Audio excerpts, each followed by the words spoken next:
Yes, good morning. Hi. So today, we'll be having our lunch at Mami Trina's residence.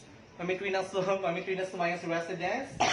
Pinakagwapa, pinakabanggiitan, o pinaka-inlove karong panahon na. Charot.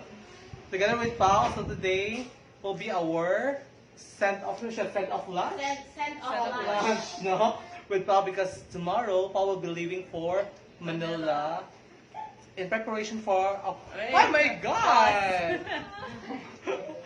Thea is here. Thea Rizaldo is here. My god, the very beautiful Thea Rizaldo.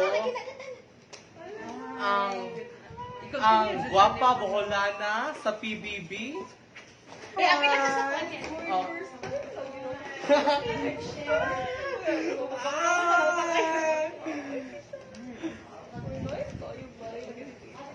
So just to gauge if Pao is already ready for the competition, no? Especially when it comes to Q&A.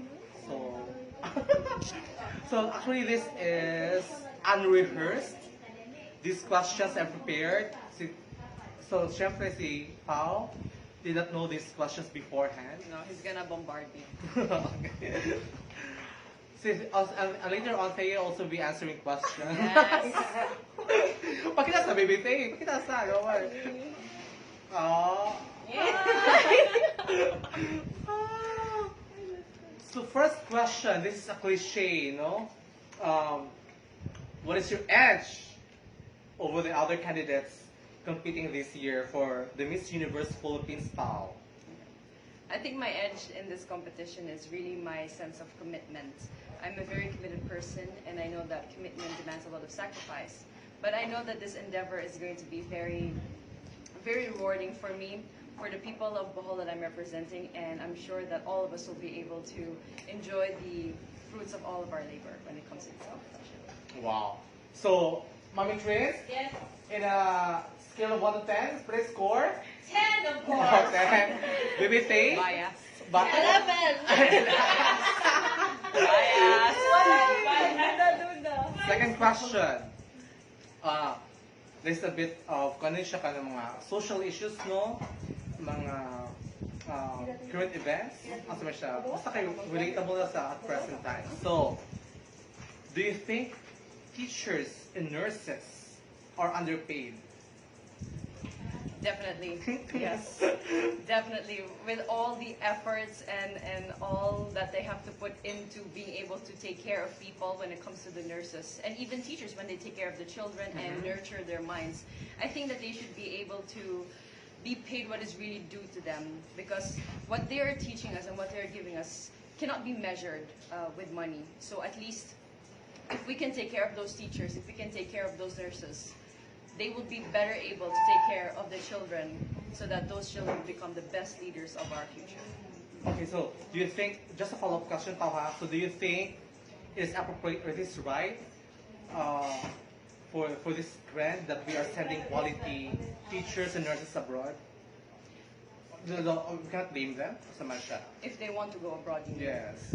Of course, I would not want to blame them, because everybody needs to find ways to cope and take care of their own families. And if they can't do that here, if they're not given the opportunities to do that here, then we cannot hold it against them if they try and find opportunities elsewhere.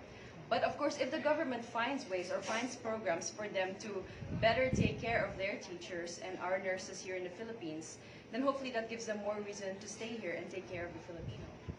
Wow, amazing. So, next question niya, kung magpanalangan pa kay ato rin yung kanon, no? Next question, do you consider yourself a giver or a taker? I consider myself a giver, because there is a lot of beauty in giving, and it really fills my heart and lifts up my spirits when I know that I'm able to somehow share the extra resources or extra blessings that I may have.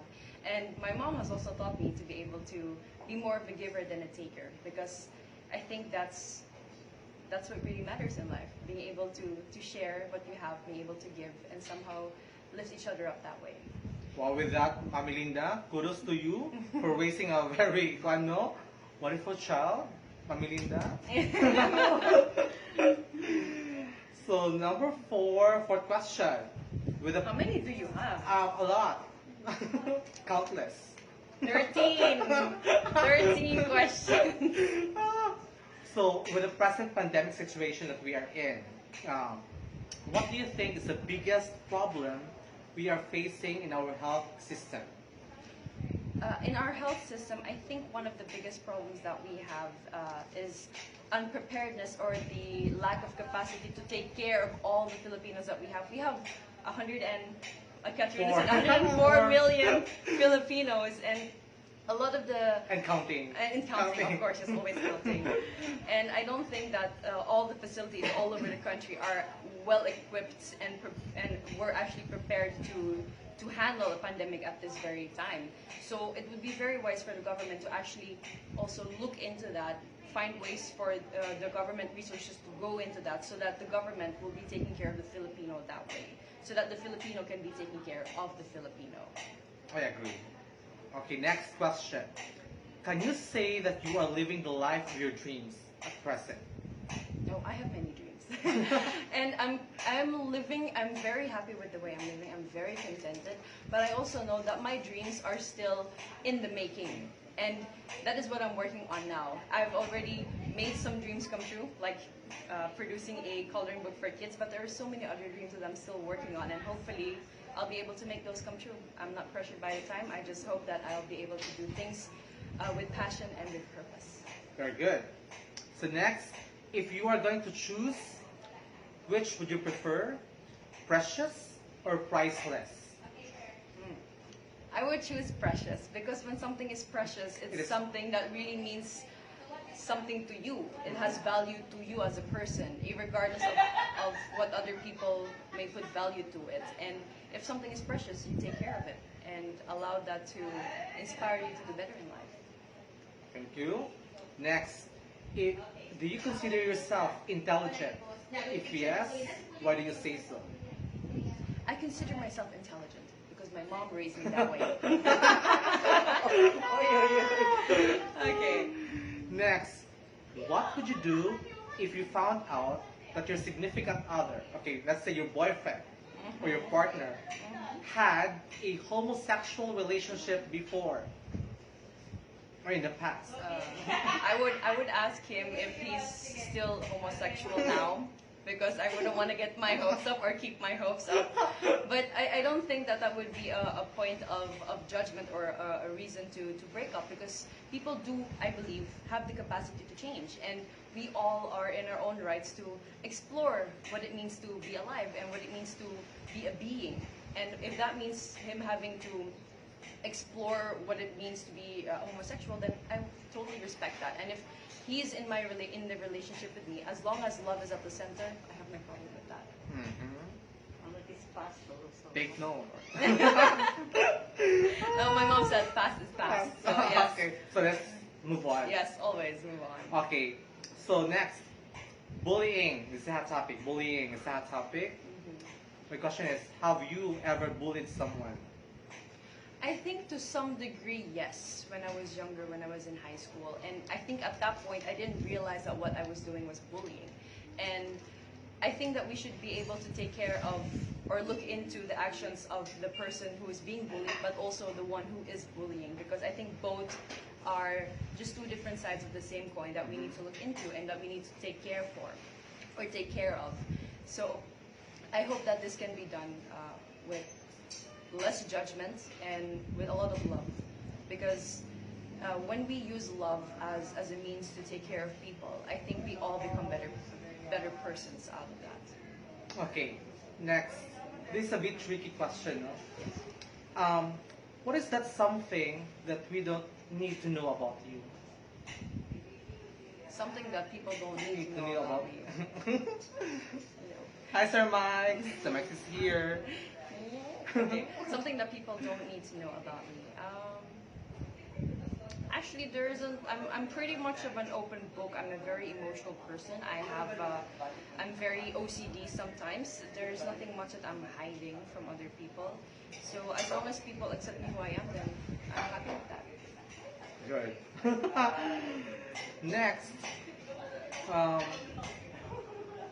what do you think is more important, inner beauty or outer beauty? Definitely inner beauty, because it's inner beauty that will make all the difference in the end. Okay, short but Short. very concise, no? Yes. Okay. So if you could be great at one thing, what would it be and why? If I could be great at one thing, it would be being more understanding or having more of an open mind. I admit that I have been raised and exposed in certain ways that has caused me to have some societal blinders. And I want to kind of do away with all of that. I want to be able to understand more of life and how it's being experienced by different people. And use that understanding and spread that to others as well so that we can all live in a more harmonious society. Wow. Gwapo ka sa pag ano? So, Mo ba? no makeup na ha, guys ha. Take note, no makeup, natural beauty just like mine. Yeah, Charot. yes. All you need is lighting. Okay, last two questions. Okay. Oh, wow, that was Okay. fast. Um, Good. Kaya pwede siya, bukat i-upload. Okay, I know the reason. Okay, Okay. all right. Okay. So, Almost gonna eat. okay. Second to the last question. All right. Do you think it needs an advocacy for you to become a beauty queen? I don't think you need an advocacy to become a beauty queen. There are a lot of beauty queens who figure out their advocacy or figure out what they're passionate about after they've won a crown, for example, because this takes a lot of thought, this takes a lot of introspect as well. And you cannot be forcing advocacies on girls because then nothing of it will be heartfelt. But what is important is that you continuously work on becoming better and that you also have the attitude of gratitude when it comes to the people around you who have helped you on your journey. And that at some point, it's important that you do find your passion and that you pursue your passion with a lot of purpose, regardless of what point in life that happens to you. Okay, so now, since you are competing, can you please tell us if you already have your advocacy? Do you have? Yes, I do have an advocacy and I was able to come up with it early last year. My advocacy is marine conservation through art and kids. Marine conservation. Marine conservation through art and kids. Yes. Wow. Marine conservation because Bohol is a very beautiful island province with a lot of marine beauty, which I think should also be protected. And the arts aspect of my advocacy is where it becomes a bit more personal because this is where I create my own coloring books and then distribute them to kids, hoping that my different drawings and them being able to color it will somehow spark a certain sense of love and care for the environment so that they can become good stewards of the beauty that's around them at a very young age. Well, thank you so much, Pao, for this very short but very memorable interview. I hope it's I hope we are hoping. So you'll be the judge if Pao is ready for the competition, no? Because parang ngayon, Pao, no, that the trend is sa Miss Universe, and Miss Universe, the trending is whoever is the most eloquent or paano siya, no? Eloquent, well-spoken. Well-spoken. Mga kasi karang madaog sa Miss Universe. And Pao, I think, is on top of that, no, marag siya, on point siya, No, but that doesn't mean that I have to slack off. This is something that I'll always share to other people. Continue to grow, continue to explore, and continue to always become a better version of yourself. This also may sound cliche, but it's something that all of us need to be doing. This growth doesn't stop. Pero may cliche no nga, there's always room for improvement. Balik-balik na siya. Yes. But that is very true. So thank you guys. And again, we would like to reiterate and emphasize that the Miss Universe pageant will be this coming October. It will be shown on TV October 25. Okay. So no postponement, no announcement yet. The date has been fixed, I think, no? Yes. So let's claim it. The crown is for Bohol. Thank you. Continue praying for me and continue supporting me Yes. please on this amazing journey. Thank you, Paul. Good luck. Thank you very much. Yes. Bye.